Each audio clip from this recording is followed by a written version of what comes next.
flies. Welcome to Rotor Ride. I'm Ladrib, and I'm joined by Jaboy Vortex. We are always flying these FPV freestyle mini quads, but I want to do something a little bit different today because what you might not know, Vortex here, before we flew the drones, was really into helicopters. Flew something just a little bit bigger. I'm excited about this one. I have not flown this thing for like 2 years now. So this is called a collective pitch helicopter. 3D helicopter. So that means it can fly upside down. It can fly upside down. Right, so what we're gonna do today is learn a little bit about how a collective pitch helicopter works. And then what I wanna do is get the best chase footage. Sounds really dangerous. Well, we just have to not hit each other. That's true. So Jeff, why don't you tell us a little bit about what a collective pitch 3D helicopter is and how it works. So the frame of the helicopter is from a company called SAB, and it's called the Goblin 700 Competition. The motor is made by a company called Scorpion. Speed controller is a Castle Creations 160 amp speed controller. I've got some RJX Hobby servos, MSH Brain flight controller, and for batteries, China Hobby Line actually hooked us up with some brand new 6S 5000 milliamp 70C LiPos. And I'm actually gonna run these in series, so that's gonna take us up to 48 volts on this guy. The collective pitch helicopter works a little bit differently than what you're used to. Normally, the throttle stick actually controls the throttle. With on this, as soon as you arm it, the motor's just gonna spin the blades at 100%. And then the way you get lift is that you can actually see, it can make pitch both ways. So what you'll see is when you're in the center, the blades have no pitch on them. So it's just gonna spin. You're not gonna have any lift one way or the other. And then from center up, that's your positive pitch. That's what's gonna make you go up. Center down, it's gonna give you the reverse pitch. So now you're gonna go down. And what that enables you to do is go upside down, but still have the lift to either sustain inverted flight or actually to climb up. For your control to actually move it around, that's a little different too. And it's a little strange how that actually works. So when you move your right stick, you're gonna be moving the swash plate. That's what actually controls forward, back, left, and right of the helicopter. Essentially, whichever way that swash plate is tilted, that's the direction the helicopter is going to fly. And the way it does that, every time this blade crosses over that path, it's putting additional pitch on that blade in that direction, just for that moment as it crosses the swash plate. So instead of like a quad where it's going to speed up or slow down two of the motors, it's actually going to change the pitch of the blade only in that direction that you're trying to go. As you may notice, this is a massive material here with this big head and these long blades. So in order to keep the entire helicopter from spinning out of control the opposite way as this, that's what the tail is doing. Making thrust going this way to counteract this from wanting to spin out of control. You can also add pitch either way with the tail too, to make it spin that way or reduce the pitch even more to make it spin back the other way. The way that the flight controller on the helicopter works is different. Instead of sending a signal out to a speed controller to speed up or slow down a motor, they're actually connected to servos. It's going to give the servo a signal to counteract the movement. So if I tilt the whole helicopter to the left, the whole swash plate will try to stay level. Same thing backward and forward. If I push it forward, it's gonna tell the servo in the back to drop down to try to keep that swash plate level. A helicopter is a much more mechanical device. It's not just all electronics. So there's a lot more mechanical pieces going on. You're flying two 5,000 milliamp hour 6-cell batteries, basically a giant 12 cell. This is what I'm gonna be flying, also by China Hobby Line, 1,500 milliamp hour 4-cell. This gives me about 3 minutes of flight time on my drones, going all out at 60 miles an hour. How much flight time do you get out of all this? About 3 minutes. So that should tell you just how much more power is being made. All right, so let's take all this out to the field. We've got Vortex gonna be piloting this giant helicopter. I'm gonna be flying my mini quad. We're gonna try and get the best ever chase footage of a 3D collective pitch helicopter.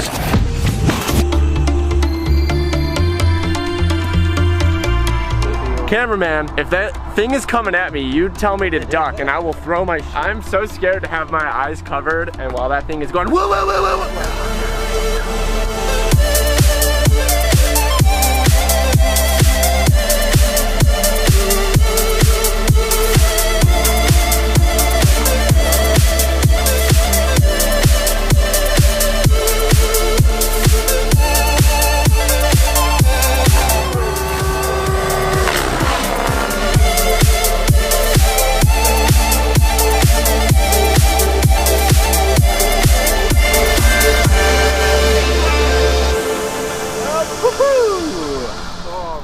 Did they always have a gyro? No, they didn't actually. They used to have what's called a fly bar, which was a weight that would just mechanically give it a gyroscopic effect. Oh, it's so informative.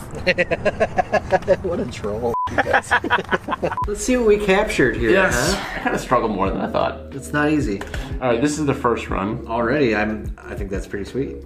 But it's not close. I'm just basically doing like an orbit. Oh God! It's so frightening. I'm like, I want to go close, and then you go, oh! Already, this is kind of exciting, actually. But it seems like I'm only able to get kind of close to you when you're doing something predictable. If I could be really close to you when you're, when you're doing one of those pyro flips, or if we could start coordinating.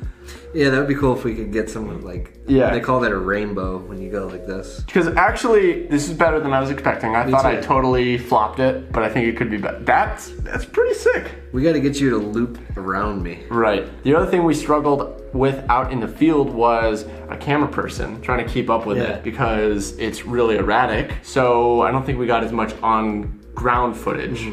But I talked to Chad, and he seems to have an idea for some sort of like rig that we can build. We're gonna put together some rig with PVC pipe and these sights and hook up the camera, and then that way, rather than the camera guy having to look at the screen on the camera and try to follow a little dot on a little LCD screen, you can just point this whole body rig. So basically, then you're gonna try and keep the helicopter in these sights, and that'll make for good framing on the camera. Exactly. I mean, it's not gonna be totally perfect, but it'll be enough where the helicopter's always on the screen.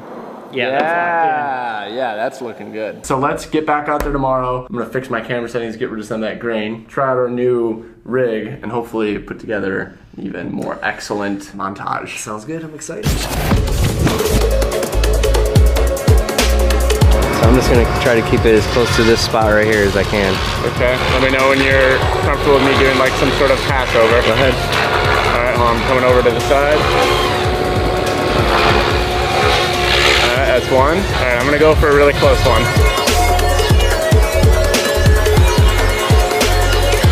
That was close. Oh, my heart is racing. All right, I'm about to get going into the circles. All right, and you're going backwards and inverted? Yep.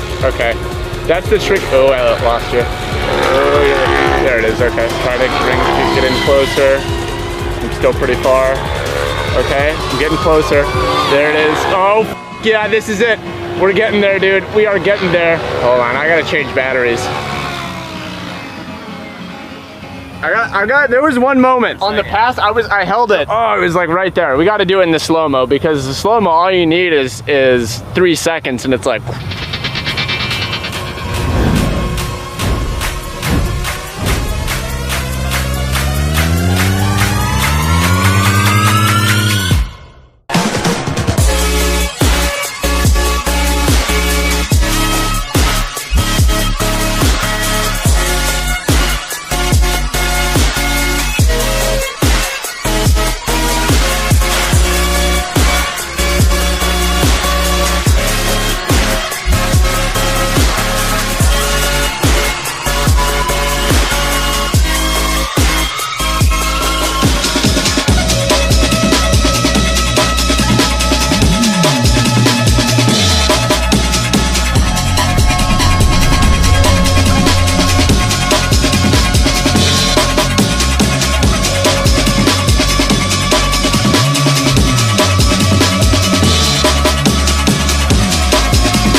Alright, thank you guys for joining us today. We set out to get the best possible chase footage of a big 3D collective pitch helicopter, and I think we got some really epic shots. I think we got it. All the batteries I'm flying today were provided by China Hobbyline. Thank you, China Hobbyline, for sponsoring this episode. They make everything that you would possibly want if you're doing this FPV mini quad thing. My favorite has to be 1500 high discharge. They rate it at 120C, but they also have other options. They gave me an 1800 milliamp hour battery, which is a little bit larger, a little bit heavier, so it may not fly as well as a 1500 or a 1300 because of the extra weight, but it's going to give you a little bit more flight time, which is really helpful when you're doing a shoot like this. And if you need even more flight time, or if you're doing something long range, they even have 2200 milliamp hour batteries. And you flew 6S5070C, but I actually took 2 of them to fly for as long as you could fly off of that one little battery. Just giant bricks. When you're not flying, you can get your beefcake on. It literally weighs as much as the helicopter. It does. Just 2 batteries. If you want to get stocked up on mini quad gear, including some China Hobby Line batteries, make sure to visit store.rotorriot.com, link in the description. So if you enjoyed this video, make sure to subscribe, hit that like button, do all the things, leave a comment. Don't forget the bell.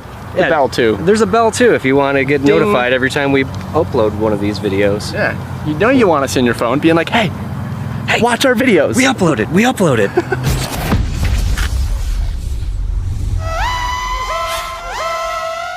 Should we keep going? Is that close enough? No. Should I get a little, hi, how's it going in there?